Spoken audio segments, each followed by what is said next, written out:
Okay, hello guys. So if you're watching this, that means that you saw my fire juggling video on one of the groups that I posted on, and you most likely messaged me and asked for a tutorial. Well, I said I would make a tutorial. You reached out to me and said that you wanted it, so here we go. And my dog's chasing a squirrel. That's no big deal. But anyway, I have one of the rings here, and what I'm going to do is I'm going to take it completely apart and then put it completely back together.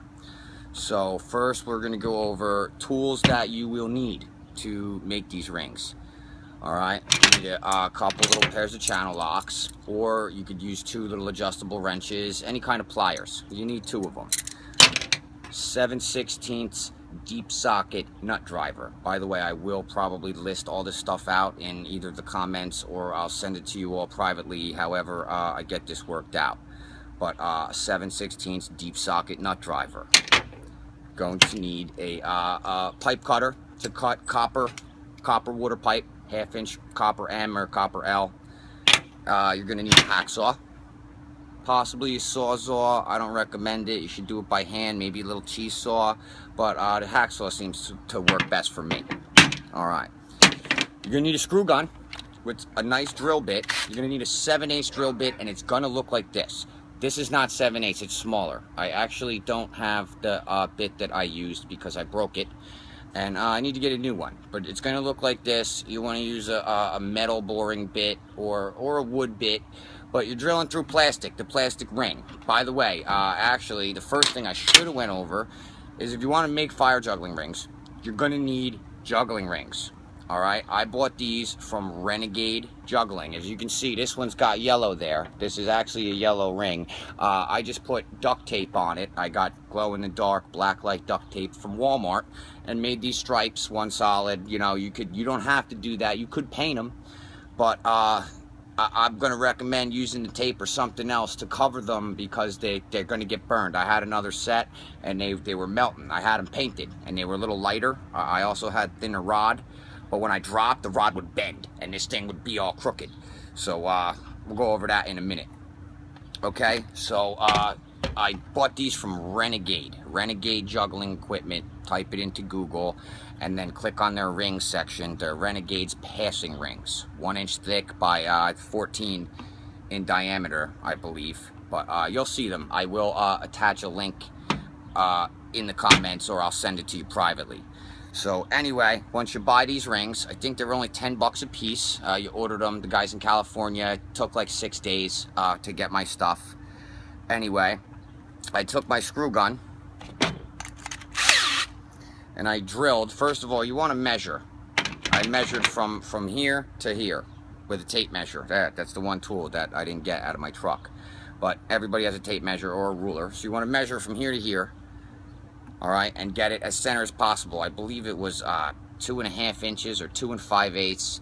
You just want to get it as center as possible. It's a circle. It's not that hard to figure out.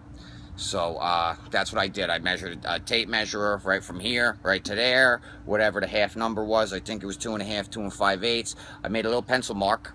I don't have my pencil, but I made a little pencil mark at each side. And what I did was I took the big 7/8 drill bit, and it's got to be big enough for your 7/8 nut driver to fit inside. Okay, I hope this camera angle is good. I'm gonna have to review this video. If it's not good, I'm gonna have to redo it. But anyway, as you can see that hole right there? I drilled that hole with my 7/8 bit. Make sure you're on high speed.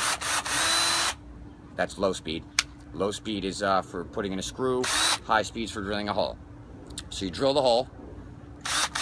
All right. Be careful doing that. You know, I know not everybody has these tools and are really mechanically inclined, but it's all stuff that's available at the local hardware store or Home Depot. I suggest maybe reaching out to somebody that you know in the building trades, particularly a plumber, because that's what I am, and I actually had all the stuff to do this on my truck. But I wouldn't suggest calling a plumber and asking him to come make fire juggling rings for you, because it'll cost you $85 for the first half hour and $125 for each additional hour. Alright, but anyway, if you have a friend in the building trades that might have some tools, this stuff is what you're going to need. And feel free to message me continuously, and I will continue to give you information. If you need help, I'll do whatever I can for you to help you guys make these, because they're awesome. And I really want to see some really good jugglers. I'm not that good, man. I'm starting to get good, but I ain't that good. And I work every day. I don't have time to train. I want to see like somebody that's really good get their hands on 7 of these babies, and get some footage up on YouTube or something. So, let me see. Where was I? All right. So. Anyway, we'll get back to, I drilled the hole, all right? Then I bought threaded rod. It's 1/4 inch threaded rod. It's available at Lowe's, Home Depot, any local hardware store should have it. Now, I had another set with 1/8 inch threaded rod, which is a little thinner. The nuts are a little smaller, and the washers were the same, but it takes the weight down significantly. If you're a really good juggler and you don't drop a lot, I would recommend the 1/8 inch threaded rod, but I don't care how good you are. Sooner or later, you're going to drop one. And I promise you, when these babies hit that ground, especially if you're trying to do numbers higher than 3, 4, 5, the wick's just going to bend. The rod just bends. You got to get the 1/4 inch threaded rod, because it is rock solid. I know it's heavy, but I promise you, you can drop the poop out of them, and it's not going to bend and get all tweaked. It's going to stay pretty level and pretty straight, man. I've abused these things pretty good, and as you can see, that baby's not really bent, maybe a little bit, but yeah, I can straighten it out. So anyway, 1/4 inch threaded rod. They have, as you can see here, let me take this phone. All right, I got nuts and lock washers on each side of where I drilled the hole. Anyway, actually, now, you see this big hole right here? Let me see, let me get it. That's the big hole I drilled. There's another little lock washer and nut in there. All right, now on the other side, on the inside of the ring, you don't drill a really big hole like that. All right, you just poke a little hole with your screwdriver or a little razor knife. You just poke a teeny hole. All right, and we'll go over that when I take it apart. But I got nuts and lock washers there on the inside of the ring this way. And then a nut and lock washer on the inside of the ring. All right, and that's why you got to poke the small hole there. So you want to like almost thread that threaded rod through that little teeny hole. You know what I mean? And then the bigger hole, that's to stick your nut driver through. Now, I had this covered with tape. I was thinking about some kind of rubber plug, or maybe fill it with wood putty and sand it or something. I don't know if any of you people figure out a better way to patch this other than just the duct tape. Hey, let me know, man. Tell me what you did. I'd love to figure out something better than this, but it's okay. Don't mess you up that much. All right, so anyway, now we have the wick. All right, this wick has a nut and lock washer right here, and then a big washer. It's a bigger, fatter one. It's not one of the little small ones that you're seeing right there. It's a big washer, so it's going to be like as big as the wick to keep it in place. And what on both sides of that, and what actually is holding that in place, we have a piece of 1/2 inch copper water pipe right here. Okay, and that's what you need the pipe cutter for. You're going to make the piece of pipe the same size as the wick. I think it's like 1 1/4 inches. If you really want to be professional, use a tape measure. I just went and got all the stuff out of my truck. I meant to get one, and I didn't get it. All right, so then you take your little pipe cutter. You can do this with the hacksaw too, but be careful. Try not, if you really want to make them professional, buy a cheap pipe cutter that they sell to homeowners at the hardware store that only need to cut one pipe. All right.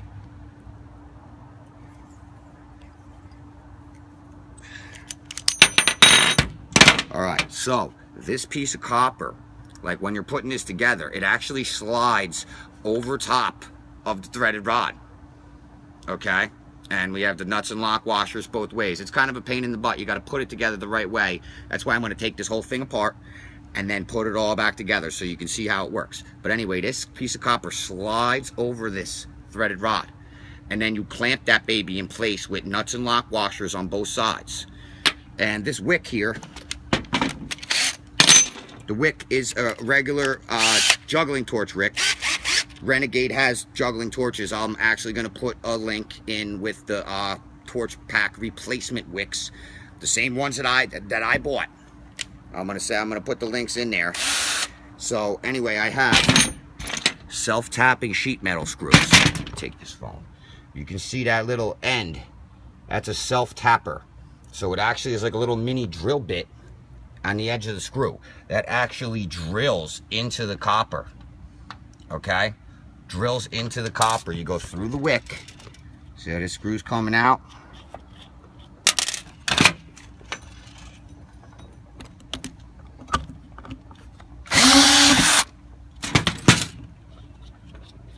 Okay. There's my wick. Now that is half of the wick that would go on one juggling torch. I bought a pack of 3 for a juggling torch kit. I cut them in half and I made 6 rings.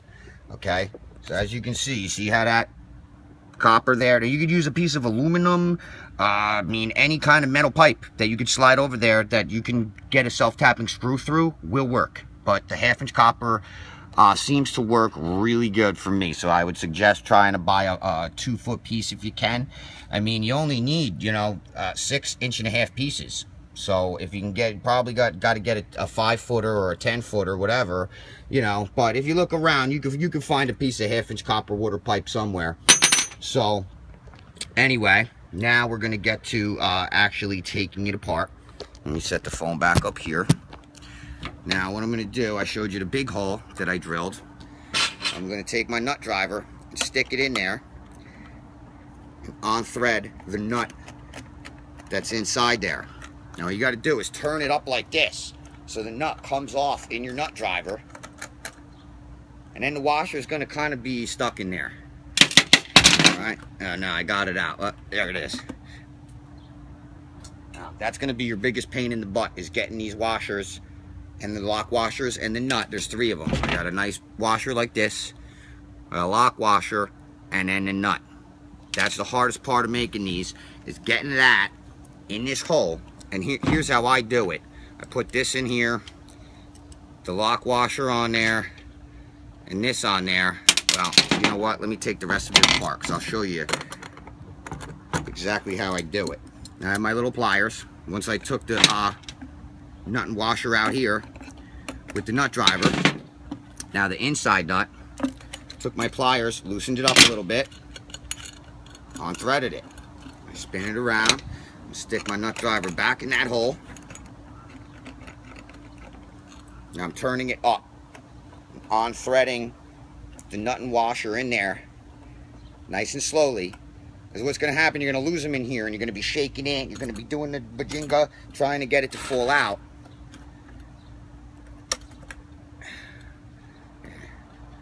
Tighten this one up a little bit. This is why you need the pair of pliers. So you might have to hold the rod to on-thread it. And that's the best thing about these. You can take these rods right out and you know, clean them up a little bit in a regular juggling ring. You could take them, you know, to the park with kids, you know, without the kids saying, "Are you gonna light those on fire?" You know, and it takes the weight off. Then, you know, they're not quite as heavy when you take these rigs out. Alright, so I took the nut out of here with my nut driver, threaded that off, got the nut and the washer out. Well, the washer's still on there. Yeah, these been heated up pretty good, so. And I know this might be a long video, guys, but I gotta do it. If you really want to learn to do them, this is the best I can do. Alright, so now, like I said, you made a small hole here, and I'm on-threading it back the other way till one side comes out. Either way, don't matter.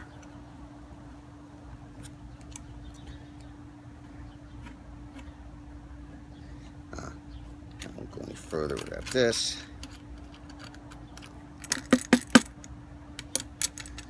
And I know one of you guys asked, how did you make them so they don't get too hot?